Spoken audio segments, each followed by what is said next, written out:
नमस्कार. हिरव्या रंगाच्या बांगड्या आपण ज्यावेळेस घालतो, पण ते बांगड्या घातल्यानंतर त्याच्या मागचं शास्त्र तुम्हाला माहित आहे का? का आपण हिरव्या रंगाच्या बांगड्या घालाव्या व काचेच्याच का घालाव्या? मागे बघा शास्त्र आहे. मग ते सायंटिफिकरित्या असो किंवा आध्यात्मिकरित्या असो, दोन्हीरित्या काय शास्त्र आहे? का आपण बांगड्या घालाव्यात व कोणत्या बांगड्या घालाव्या?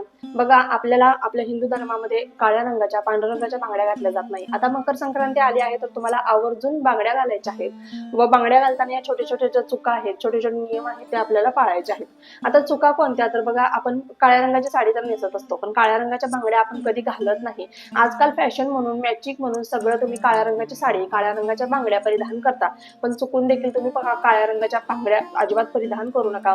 या दिवशी तुम्हाला हिरव्याच रंगाच्या बांगड्या परिधान करायच्या आहेत. त्यामुळे तुम्ही आवर्जून पांढरा रंग आणि काळा रंग हे दोन्ही सोडून तुम्ही कोणत्याही रंगाच्या बांगड्या घाला, पण हिरव्याच बांगड्या का घालाव्या याच्या मागे शास्त्र काय आहे या संबंधीची सविस्तर माहिती आपल्या द सिक्रेट ऑफ समर्थ या चॅनेलवरती दिलेली आहे. त्याची लिंक मी खाली देत आहे, आवर्जून ते लिंक चेक करायची आहे. श्री स्वामी समर्थ.